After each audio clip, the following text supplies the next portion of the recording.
Welcome to Go Fund Yourself. Watch up-and-coming entrepreneurs step into the spotlight to pitch their businesses to you. This is interactive TV. Like what you see? Scan the on-screen QR code with your mobile device and invest in these businesses in real time. All right, here we go. Let's go. Another round. You decide whether to help these entrepreneurs' dreams come true or tell them to go fund yourself. I could see this thing being a worldwide hit. Meet the Titans, ready to ask the questions you, the investors, want answered. How do you make money? Creator of Go Fund Yourself, Rory Kataya. It makes sense to crowdfund something like this and get in now.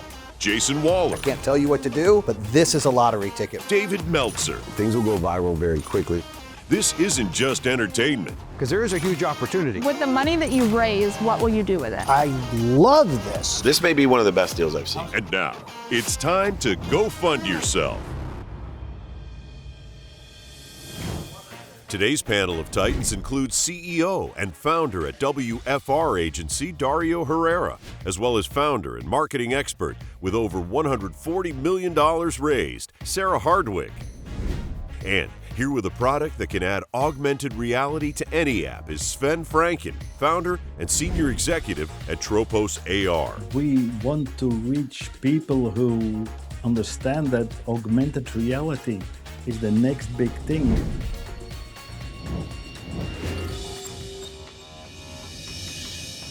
Hi. Hi. I'm here to present to you Tropos AR, an augmented reality company from Belgium. You all played Pokemon Go? You remember how it went? What Pokemon Go did was explain to the world that augmented reality is a new medium. In fact, it's a medium like print, like radio, like television. You can put content in there and you can use that content in any way that you use normal media.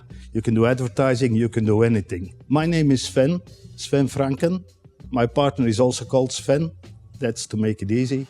And we started the company 8 years ago. We had this idea. Instead of making augmented reality apps, let's make an interface that's applicable for any existing app. If you have an app with 5 million users, or it's the app of your primary school son soccer club with 500 users, it takes 4 hours for the standard app developer to integrate our technology in there. How do we make money? We ask a little fee, which is $0.000126 for every AR megabyte data that you use. So if you integrate our technology, automatically you get your private AR cloud where you can put all your data. I send you, Rory, a birthday card in augmented reality. You're in your kitchen, you're opening your birthday card. I can see which brand of fridge you have, which brand of coffee machine you have. All that data is going to be captured with augmented reality. What we do in Tropos is you own your data. Just for clarity, if I'm an app owner and I've integrated your Tropos AR into my application and now I have users on my app, I'm collecting a ton of data. There's an affiliate type model that can be executed here, where the value of that data can be shared with the users. Yeah, perfectly. See, that to me was very understated. The power is in the data and the user experience. This is an example of... you mean that's not real? That woolly mammoth's not real? No, this is a museum in a city in Belgium where they find the mammoth skeleton. Now, what do you see in museums? Young people don't go to museums anymore. So Belgian government took the initiative and said, we have to bring all our heritage and museum into the 21st century.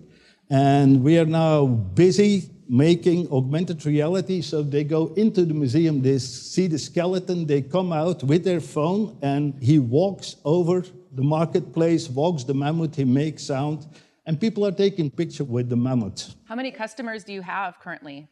We have the Belgian government, and that's a project of 4 or 5 years. We are operational break-even. That's important. Founders invested $400K, and we did 1 million crowdfunding spread over 4 years in Belgium. So you have the Belgian government. What other customers do you have? We have in Hungary, Ferencváros, which is 36 times champion of Hungary soccer.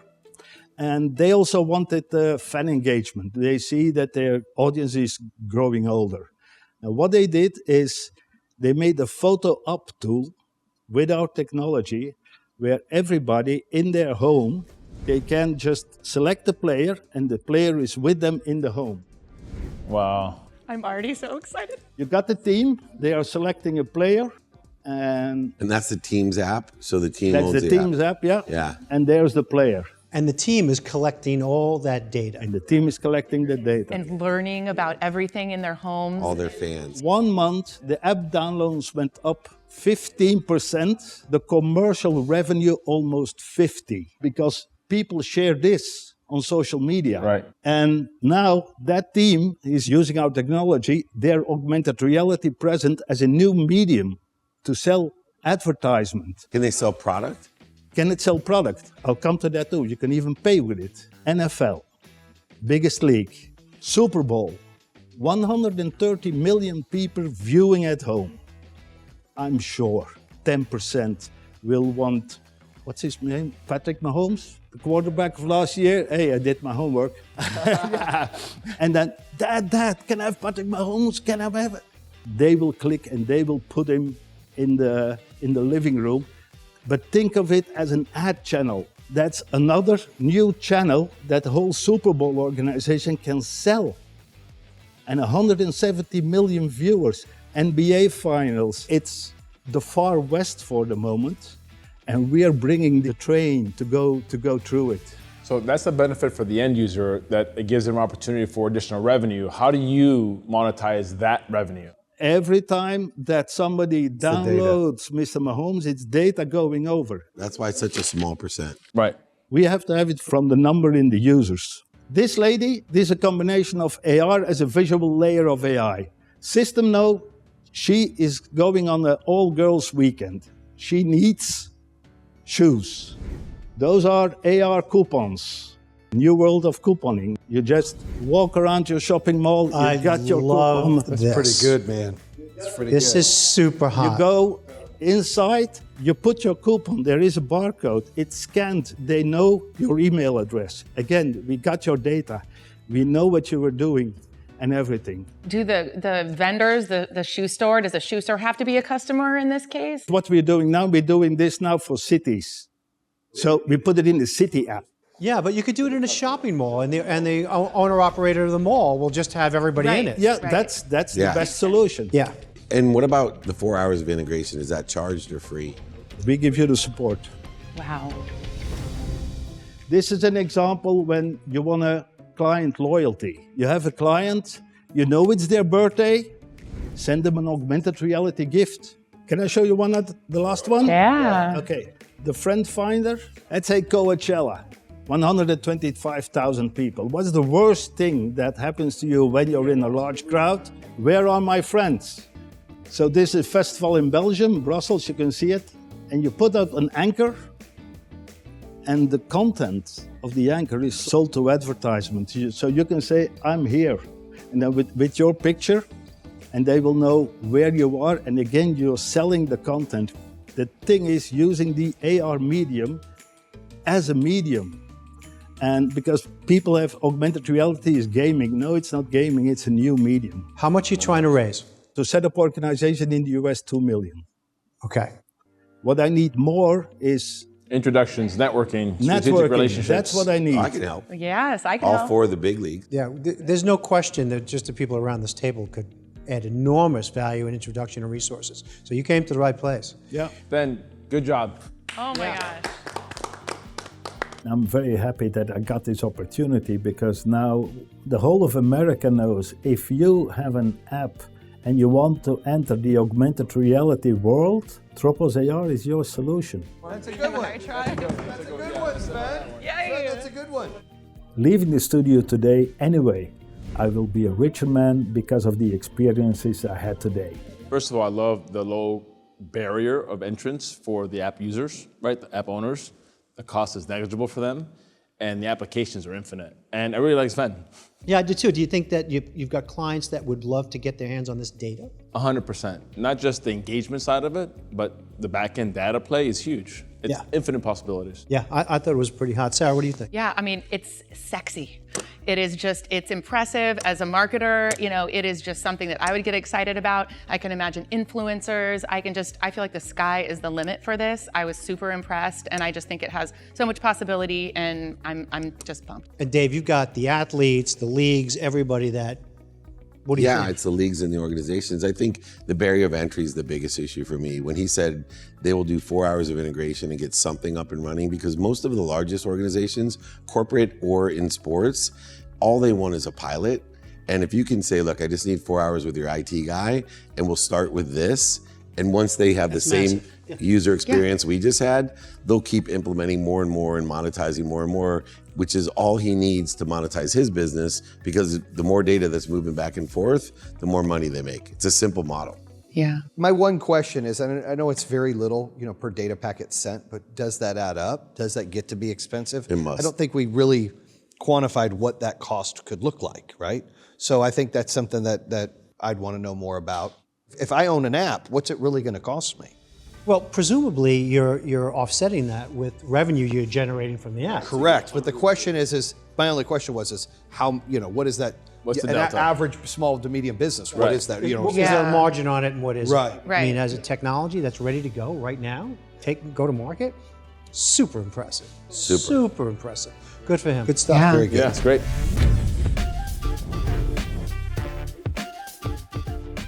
I think Tropos AR is super innovative. It's definitely going to revolutionize the way that we see marketing. For sure, I'm a fan. I would love to try it. I don't think people know that that's going to be used yet, and so I think you definitely have an edge. Scan the QR code. Go fund yourself. Joining our Titans for our next presentation are entrepreneur and investor Jacqueline Gutierrez and Dave Harden, founding and managing partner at Outpost Ventures. And here to introduce a commercial airline startup from Ecuador is Ed Delgado. It's very difficult to get to and around Ecuador because of the lack of air service. Nobody's attending to the domestic market. The domestic market is wide open.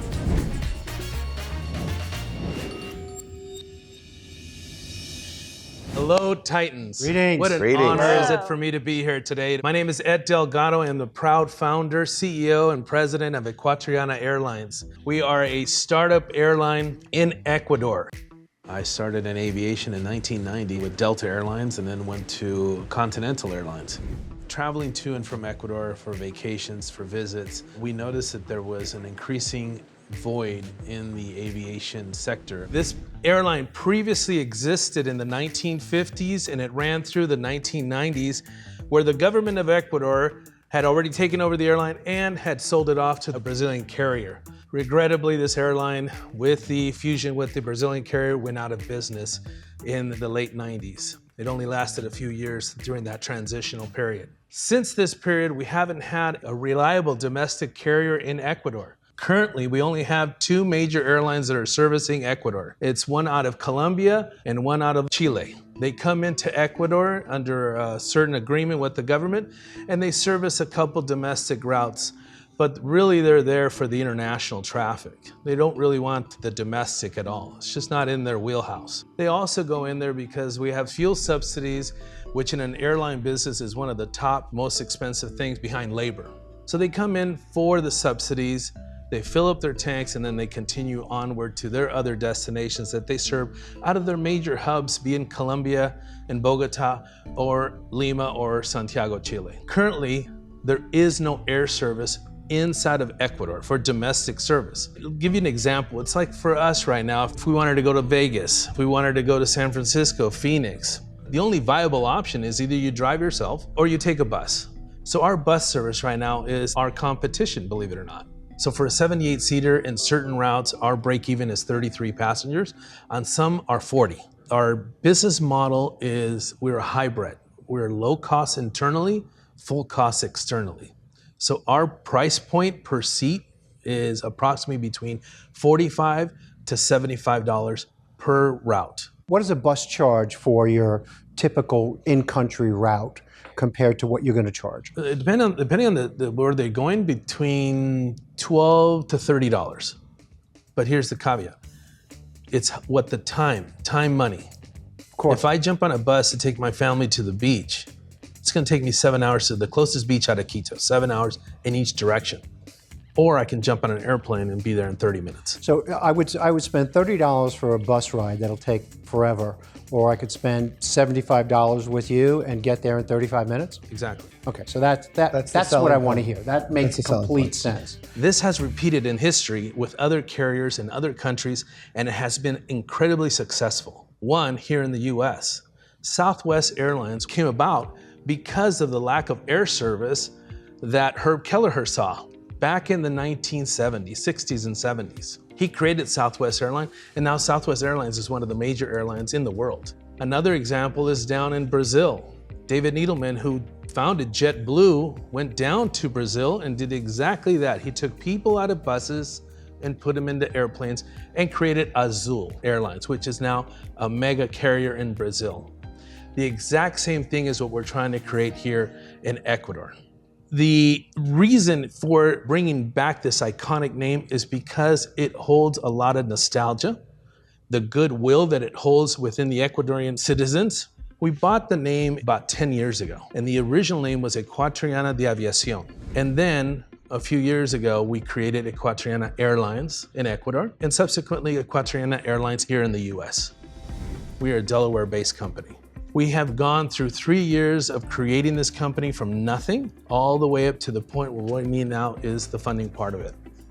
We have all the permits, we have all the routes authority, we have everything in place. We're gonna use the Q400. The Q400 is a turboprop 78-seat airplane. It's dynamic, it's flexible, because in Ecuador we have high altitude airports, we have hot airports near the coast, very cold airports, and so that aircraft can actually fly into all of these destinations because of the elevation. We have high elevation in certain airports. Not all aircraft can fly into any airport that's over 8,000 feet in the air, but this particular aircraft can. Do you have any relationships with the manufacturers? Is that like a used aircraft? Are you directly tied to the manufacturer to help lease the equipment? We have a great relationship. The aircraft manufacturers, de Havilland, they're based out of Toronto. There was 2 major airlines that flew this aircraft here, one in the US and one in Canada up until just recently. Alaska Airlines flew this through the Horizon regional carrier. They had 60 plus of these aircraft flying. They loved the aircraft because they fly into the certain parts that they need it. And WestJet out of Canada. During the pilot shortage, right after COVID, a lot of pilots of these turboprops were jumping ship and going to the majors. Delta, American, United were offering big bonuses to come over. $10, $15, $20, $30,000 sign-in bonus for pilots to come over because they had a shortage of pilots. These airlines were losing pilots left and right. And what their union said is, hey, we have a bargaining agreement that says you can only pay turboprop pilots this much. This is it, your ceiling, you're there. You can't go above that because it's across the board. Jet aircraft, they have unlimited, they can go up. So what the union basically told the airline was, change your aircraft type. Go to jets, and then you can retain your pilot, your talent. So they went to Embraer, they picked up a bunch of E175s, it's a jet, and they retained their pilots. What did they have to do? They parked all their Q400s. How much money are you trying to raise? Do you have a reg C and F? What do you got going on right now? The total amount that my advisors have suggested is $100 million, but that is over a course of 5 phases of the airline. Do you have a raise open right now? There is a raise open through a current campaign, a crowdfunding campaign. Okay, perfect. Our first milestone is 20 million. Okay, perfect. With 20 million, it gives us the first 5 aircraft on the property. Because Alaska had to park these aircraft, because WestJet had to park these aircraft, and they're trying to fire sell them. Sure. Okay. Right now, currently, these aircraft are going between $2.2 to about $3 million a piece. Have you done an analysis of what it's going to cost? You can buy the plane for $2.5 million, but to get it flight ready, when planes sit, as my defense expert over here will tell you, it's really expensive to get them back to and certified to fly. What's that expense on 5? So if you buy 5 planes for $12.5 million, will it take another 12 and a half? Because you're only raising 20. What's it going to take to get those planes Yeah, and back as a in? follow-on to that question, I wanted to ask, what does 20 million get you? Like, Right. where are you? You raised 20 million. Are you up and running? Or are you still getting ready to get operational? Are there enough airports and enough routes within the country? What does 20 million get you? So to answer your first question, exactly. A plane that sits on the ground, it's not supposed to sit on the ground, it's supposed to fly, right?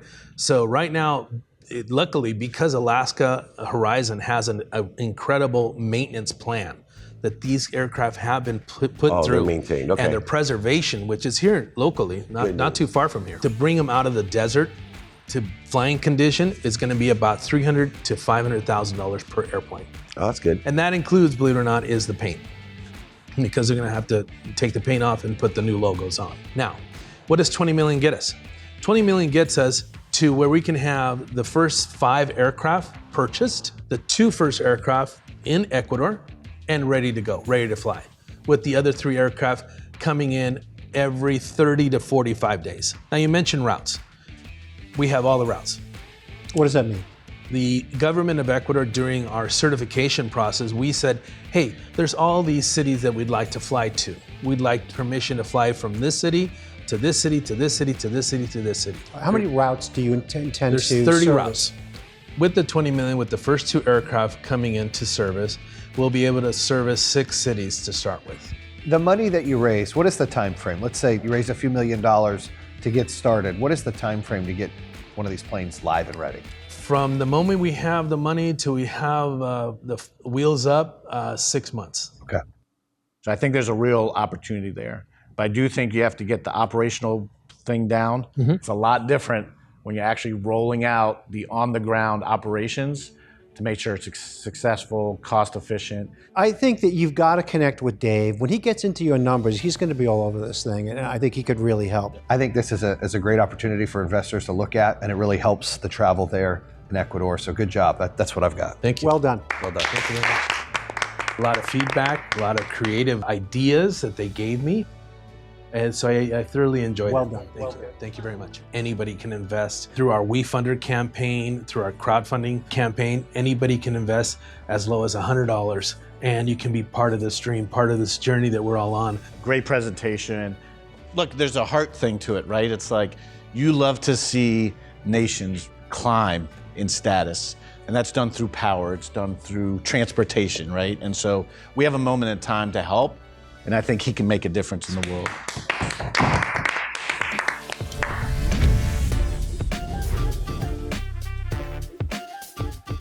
I believe that every country should have their own airline. No one wants to ride a bus for 8 hours. Yeah, I think that'd be a good idea. I think it's something that's needed. I would definitely invest in it, yeah. That's definitely interesting, okay. Don't forget to scan the QR code. Scan that code. Scan the QR code and go fund yourself.